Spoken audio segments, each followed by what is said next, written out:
Hey, what's going on, everybody, and welcome back to my channel, Movie Files. Elliot back again with a brand new early Netflix movie review, and today we're discussing a new action thriller by the name of Gunpowder Milkshake, which will be coming to Netflix this Wednesday, July 15th. Now, I got the opportunity to check it out early, courtesy of Netflix, and I'm really excited to let you all know my thoughts on this movie and why I think this is one of the best action films so far this year. We're going to break it all down here in this review, but before we do so, do me a favor and make sure you all are following me on all my other social media accounts. If you all are new to the channel, well, welcome to the community. Consider subscribing and hitting that notification bell. That way you can get the alert from when I drop new content. If you all enjoyed my review of Gunpowder Milkshake, well, make sure to give the video a thumbs up. Also, share the video. It helps out the channel a lot, but I also appreciate the support. And in the comments, let's talk about this movie. Let me know if you were excited for it. Once you've seen it, what were your pros, your cons? What did you think of the story beats? What were some of your favorite action moments or your favorite characters? The film has already been announced to have a sequel in the works, so what would you like to see in a sequel? Let's talk about it all in the comments below. So I am just super excited to talk about this movie. I was a fan of the trailer. I love this cast and I love a good action film. So the way I want to kind of handle this review is the first half of this review. For those that are kind of on the fence about the film, never heard the film, I'm going to give you my spoiler-free thoughts, talking about the characters, the story, what worked, what didn't work, and all that stuff. And then the second half of this video, we're going to dive into like a spoiler discussion because I'm really excited to talk about the future of these characters, talk about the ending, what it can mean for a sequel, what I would like to see in a sequel, all that fun stuff. So I'm going to leave time codes and all that stuff, titles in the description so you can kind of know when the spoiler-free portion starts and ends and when we get into the spoiler discussion. I'm going to actually probably cut this into 2 videos. We'll see, but let's get into this review. Again, I was so hyped seeing the trailer. I love this cast. It was giving me Kill Bill meets John Wick vibes, but doesn't live up to those type of expectations. Let's start off with my positives. First and foremost, I got to talk about the man behind the camera, Navot Papushado. I might be pronouncing his name wrong, but listen, after this film, I'm gonna know his name because this was the type of movie that makes you remember his sensibilities as a director, because he plays within the realm of the genre action thrillers, and it makes you feel like, okay, I'm familiar with this genre, but then he puts his own sensibilities to the film. There are some of the most exciting and exhilarating action set pieces that I've seen in a very long time, very similar to a John Wick type of feel, where it's just like the next set piece gets bigger and more intriguing, more, integral to the story, and it just gets better and better as the film goes on. So I really want to applaud this director who, again, to my knowledge, this is like his first big film, and you wouldn't have known it because he has such a grip on the story, the pacing, the characters, and again, I can't stress enough how impressed I was by how he handled the action, because sometimes see these action movies nowadays, they edit it so quickly, the fight choreography is very choppy and very just kind of choreographed poorly, the pacing's kind of off, there really isn't a lot of rhythm or style or substance or personality to the film. But I can't say, for me, I didn't say any of those words when it came to his direction and what he added to this film, so kudos to him, really knocking it out of the park. But I gotta also talk about Netflix, because I talked about this a couple weeks ago when I reviewed Fear Street 1994. There's so much stuff on Netflix that they're bound to have some stinkers, and a lot of times there's some really bad movies on Netflix, but every now and then you come across these gems.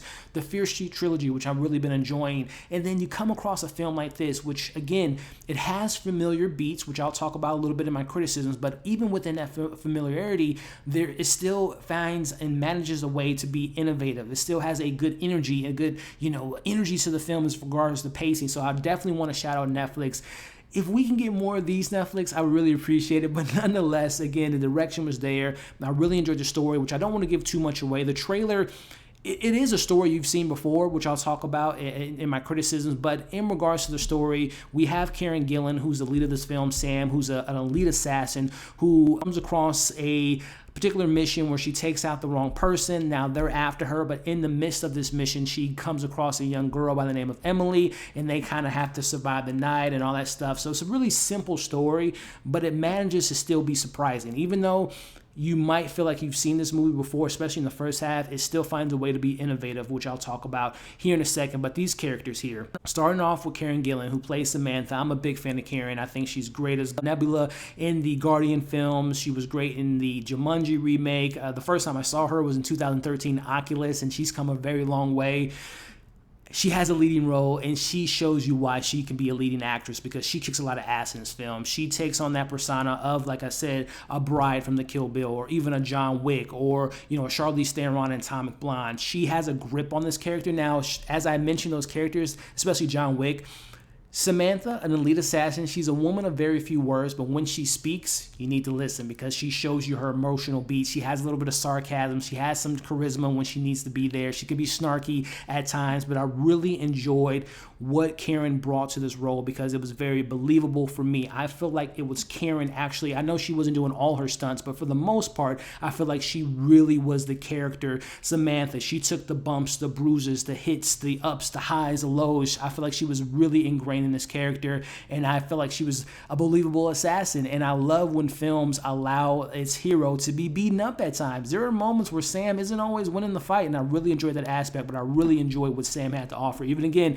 she didn't have the most dialogue, but it was in her expressions, her mood, the way she carried herself, and then when she did speak, like I said, you had to listen. So I really enjoyed what Karen had to bring to the table. But I have to commend her apprentice in this film, who's played by a young lady by the name of Chloe Coleman, who I've seen her in Big Little Lies, and I know she was in that film with Dave Bautista, which I didn't see. I Spy, I think was the name of it, but I heard they had good chemistry. I don't really know if people love that film or not, but neither here nor there. Chloe Coleman and Karen Gillan, they were perfect together in this film. We again, when it comes to younger kids in action movies, horror films, they can either make the film or break the film, but I really thought that Chloe added another sense of like she's the audience, but in the perspective of a young girl seeing all this stuff go down, all these killings and the action. She has an emotional storyline that goes involving with her dad, her mother, and her family, and lack of family, I should say. And when she comes across Samantha, who saves her and wants to protect her throughout this film, I thought their chemistry was fantastic.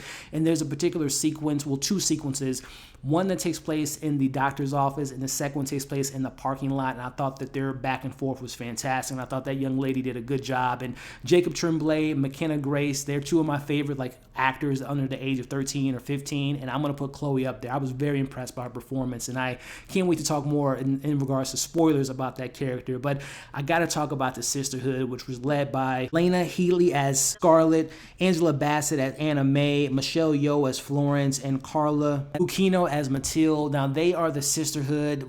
They're librarians who have a past of assassins, and they're led by Lena, who is Sam's mom, who plays Scarlett. And listen, Lena Headey is such a fantastic actress, from 300 to Dread to most recently Fighting My Family, but I'll always remember her as Cersei Lannister, one of the best villains of all time. But she is so great in this film. She's clicking on all cylinders. The relationship she has with her daughter Sam and the relationship she has with her sisterhood was just fantastic, and she was such a badass in this movie. And then speaking of the rest of Sisterhood, I love that the film, Angela Bassett, which by the way, one of the most beautiful women working in Hollywood, she hasn't aged a day, but I love that her name in this film is Anna May. And for all my Angela Bassett fans out there, Anna May, Icontina. But nonetheless, this is a reverse of Anna May because she's kicking ass in this film and not getting her ass kicked in the movie, and she was so fantastic in this movie. Her chemistry with Michelle Yeoh, who we all know Michelle Yeoh as a badass of all badasses, and she has a moment.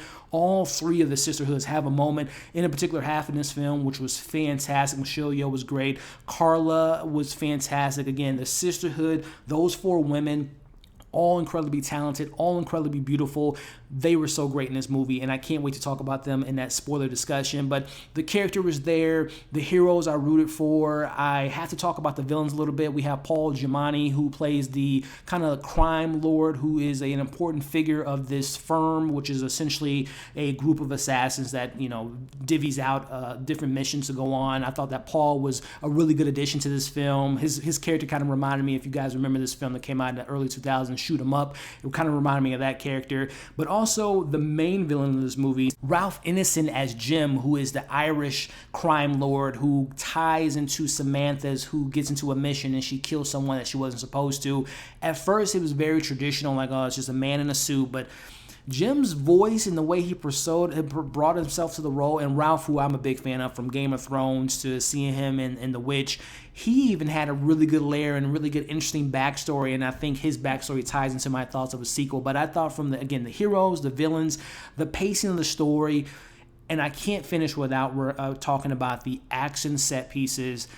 When we get into the hospital, that's when I think the film really picks up its personality and really picks up in the story. But when we go from that hospital sequence, which was so incredible, with the numbing of the arms, I won't spoil anything, but going from there to the parking garage, and then going from there to the library, to the final action set piece, I thought the action set pieces, like I said with the director, Each one was bigger. Each one was more integral. There was a higher body count in each action set piece, and I thought it was definitely on par with like a John Wick type of action set piece. So the action was definitely incredible, and I also liked the tinge of comedy that the film thrown in as well. It was very subtle. It wasn't over the top. I enjoyed, again, so many elements about this film, but I want to transition into my criticisms. I will say, again, this has a very familiar feel to it. It's not like super predictable, but I will say for me, the first half was the most generic half of the film because it felt very familiar to every other assassin film you've seen before, and particularly in the John Wick universe, and even before John Wick.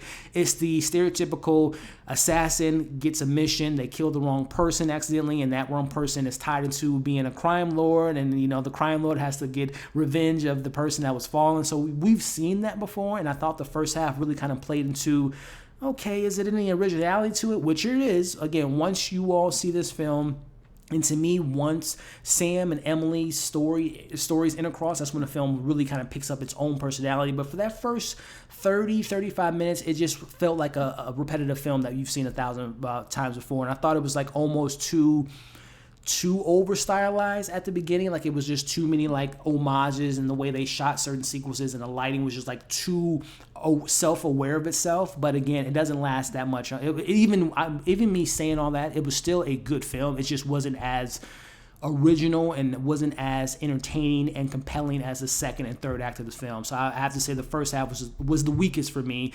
And then I mentioned how much I love Karen Gillan's role, but it took me a while to kind of snap out of it. Like she kind of reminded me, the way she portrays her like badass moments, it was very Nebula. Like it was almost sound like she was, whenever I see Karen Gillan kind of do her, even in Stuber, if you guys ever saw that film, whenever she goes to like serious mode, she almost feels like she's channeling her inner Gamora, or say inner Nebula moments, which was just like, it's more of a me thing versus the actress. That just might be how she portrays being a badass. But I'm just like, oh, this feels too much like Nebula for me. But that's just like a nitpick. But besides those little things, man, I really enjoyed this film. The pacing, the story, the action, the high body count, the themes in the story of how Sam wants to protect Emily and her reasons why, and then the firm being kind of like a metaphor of like the old school Hollywood methods of just men controlling women. Women can't have action movies. So it doesn't beat you over the head with that. It's not a preachy film. It doesn't have an agenda, but I like how there's like an allegory of how the change of the table, how women can lead action movies and be badass. So I love all the stuff the film has to offer. So with all that being said, overall, this is a 4.5 out of 5 for me. I really enjoyed this film. It caught me by surprise. I can't wait to dive deeper into spoilers here in a second, but I really recommend you all give this a watch. I don't think you'll be disappointed. If you've been a part of this community for a while and you share a lot of the same sensibilities with me in action films, you will really enjoy this film. And don't sleep on this movie because it is a great action thriller film. So that's my thoughts. 4.5 out of 5 for Gunpowder Milkshake. Give it a watch, and when you do, let me know what you thought about it.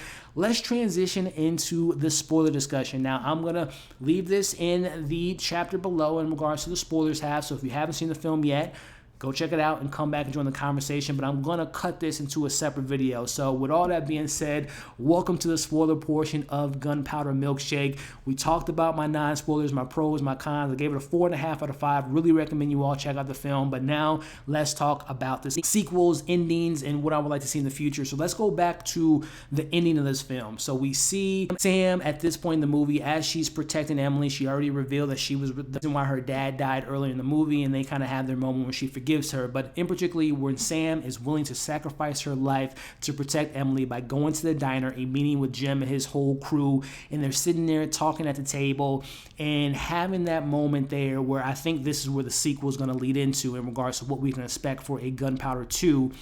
When Jim's describing his relationship with his son, remember that he talks about his daughters. Now, he says that for the longest time he has all his girls running around the house, but he can't connect to them. So I'm thinking his one and only son has perished, and that was the whole reasons of the film. But I think that in a sequel we're going to see Jim's daughters be the main villains to try to avenge their father, their brother, and to avenge their family, because their whole army essentially was taken out in that diner. So I think in a sequel we can expect to see Jim's daughters being the main villains of the film, on top of going back to the ending of this movie as we have Sam and Emily paying a visit to Paul Giamatti's character and giving him the cookies, but more or less giving him a message that the firm, stay away from us because we know where you live, we know where you stay, we're 100 steps ahead of you all. But I still think the firm won't take that message too well, so they'll inevitably go after Sam and Emily and the Sisterhood. So I think that's going to be a two-part